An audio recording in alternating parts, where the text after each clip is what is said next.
Welcome back to a Munchausen's Proxy, where we were provided an example of Einstein's axiom that doing the same thing over and over and expecting different results is insanity.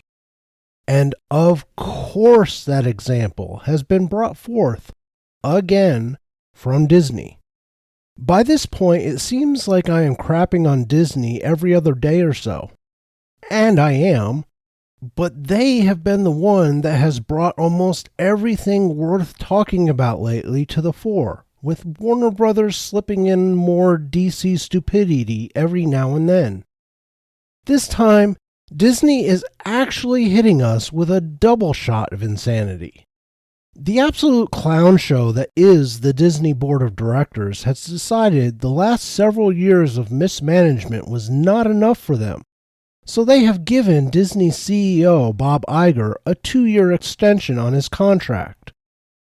These mind-blowing geniuses have looked at the state of Disney and apparently thought to themselves that 2 more years of billion-dollar losses on streaming, multi-hundred-million-dollar flops at the box office, dwindling park attendance, activist-inspired and directed scandal after scandal, and the complete loss of trust by families in the family brand Disney has been for decades was not enough. No, they need the guy who helped orchestrate all of that to continue at the helm of a century-old company whose founder is scheduled to rise from his grave any day now, to go all Rambo on the morons driving his legacy off a cliff at speed. Let's recap Bob Iger's tenure at the head of Disney, and ignoring the fiction that Bob Chapek was ever really in charge for that year and change he was technically CEO. Bob Iger's spending spree started on January 24, 2006, when he completed the purchase of animation rival Pixar to the tune of $7.4 billion. That's billion with a B. Pixar was an animation powerhouse that produced a hit nearly every time they released a movie, and their animated fare was done in such a way that the films were enjoyable by all, not just the kids they were aimed at. And for a few years that tradition continued at Pixar. However, Pixar's last 6 movies have all been financial bombs, some to the tune of more than $100 million in losses. Even before that, 2017's Cars 3, 2015's The Good Dinosaur, 2012's The Brave, and 2011's Cars 2 all either lost money or squeezed past the break-even point. Next, on December 31st, 2009, shortly after the MCU was started by Marvel Studios and showed it to be a budding mega franchise, Disney swooped in and bought Marvel Entertainment for $4 billion. Along with the film studio, Disney also acquired the comic book division of Marvel, later allowing it to wither and die as activist hack after activist hack was hired to turn a multi-billion-dollar industry into one that can't even break $1 billion annually without Japanese and Korean manga books being included in the numbers.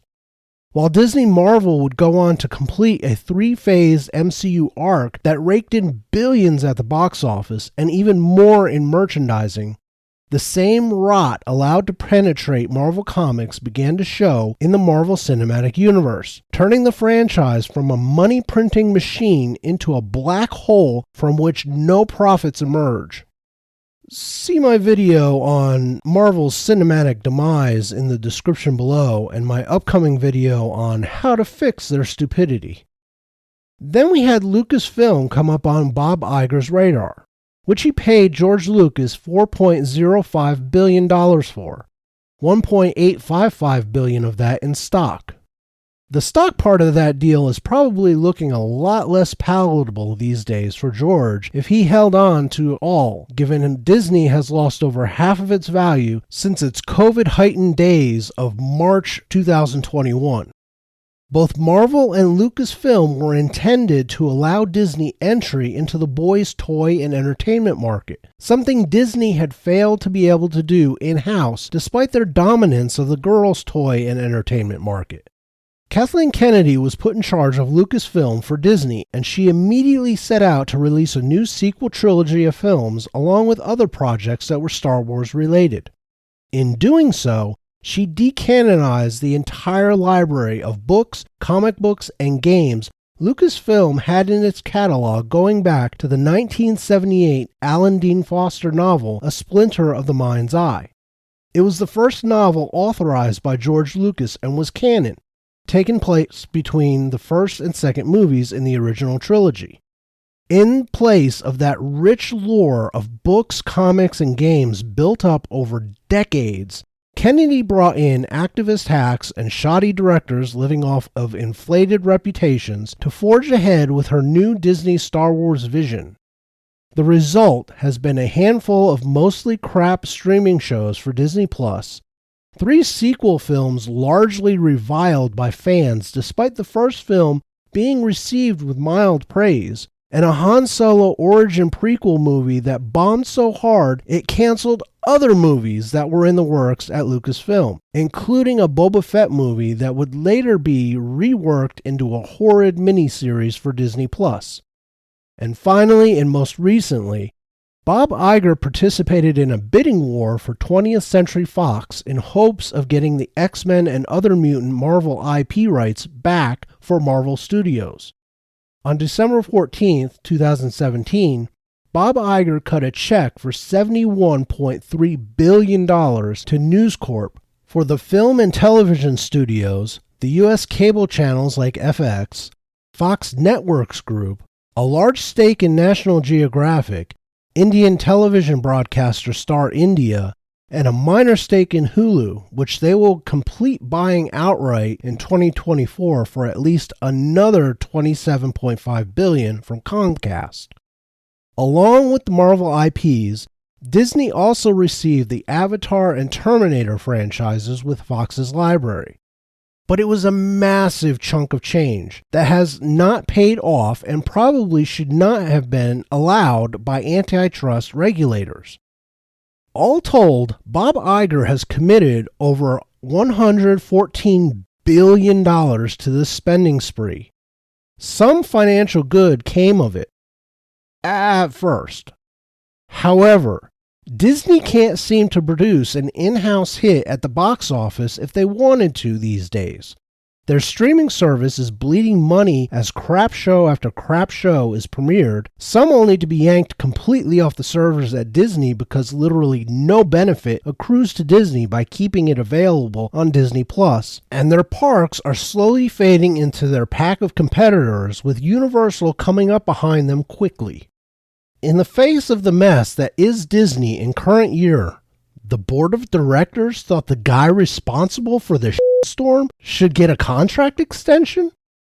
In an occurrence that could only be called ironic in the extreme, the day after Iger is renewed, yet another example of Disney current yearness drops into the press. Set photos taken on the set of Snow White, the live-action remake, were quote-unquote obtained by Daily Mail out of the UK. At first, Disney was claiming the photos were fake. Then they claimed they were misleading. Finally, they had to admit that the photos were really from the set, but were shots of stand-ins. Actors who were hired because they look like the primary actors in order to do things like landscape shots after shooting has wrapped. The final admission from Disney was that the stand-ins were only for the actress playing Snow White, Renee Ziegler, and Andrew Burnap, who plays an original character in the remake. The photos caused such consternation from Disney because one look at the pictures and you know this movie is going to bomb. It could not signal woke more if the actors had the word tattooed on their foreheads in bold letters and they were each draped in a pride flag while waving a BLM flag. Snow White's remake has been mired in controversy from the get-go. Not the least reason being that Gal Gadot and Renee Ziegler were announced as cast And nobody was buying Gal Gadot being envious of Zegler as the queen is supposed to be of Snow White. Then there is the minor problem of Zegler being anything but Snow White, especially since the literary source material is quite specific on Snow White's description. Quote, "A queen gives birth to a daughter, who has skin as white as snow, a blush as red as blood, and hair dark as ebony wood." The original 1937 animated movie took the description straight from the Grimm brothers' books. After that, the issue of the depiction of the dwarves came to the fore when Peter Dinklage of Game of Thrones fame decided to make sure he was the only dwarf being employed in Hollywood. On a podcast, he decided to raise a stink over the very term dwarf being used, at which point Disney did what it has been doing to activist complaints for years now. They caved. Disney came out with a statement saying they were sorry and would not be using dwarves in the movie, instead rewriting the characters as, quote, "magical beings," unquote. This controversy in particular was stupid because it completely misses the origin of the dwarves in Germanic folklore.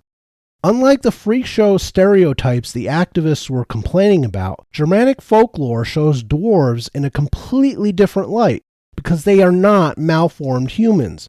They are a magical race of beings not unlike elves or trolls or giants. They inhabit one of the 9 realms of Norse mythology and were clever, strong warriors, and some of the finest craftsmen the Asgardians ever patroned.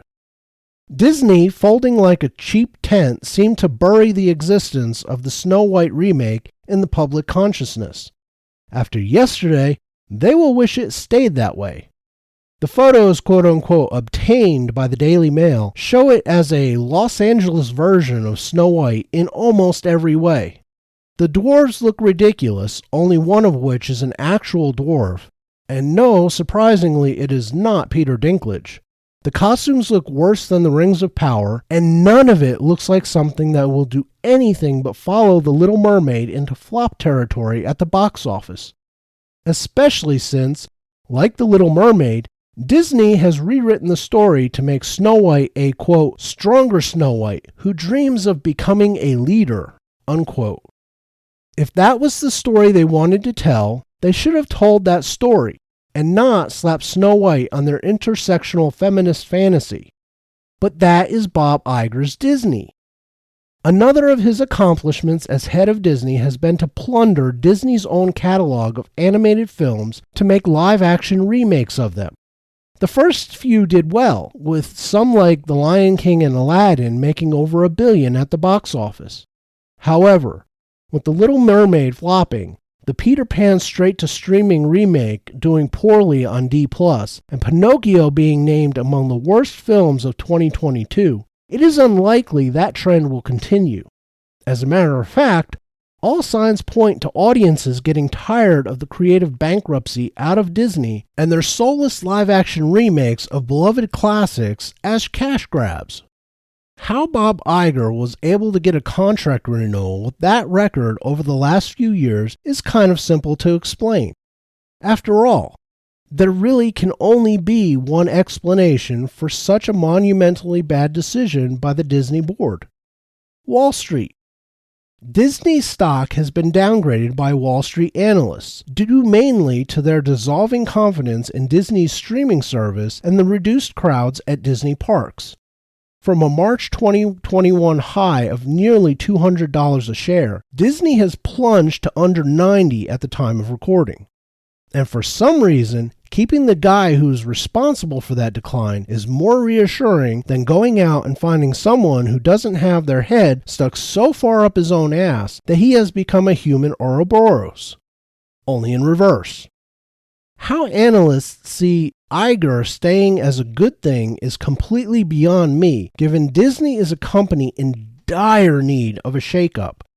Its divisions are failing, its parks are failing, its streaming is failing, and its reputation has taken more hits than a Mike Tyson sparring partner. I do suppose one good thing comes out of such insanity. namely the YouTube fodder Disney will continue to provide as it holds fast to the course Bob Iger has plotted straight into the reinforced steel wall they are heading towards. That is all I have for this video. If you like what I do here, please subscribe to the channel and hit the bell icon to be notified of new videos. Also, please hit the like button, share the video, and comment down below. I appreciate it all, and it helps the channel. I am still working on the How to Fix Marvel video, so until then, tschüss.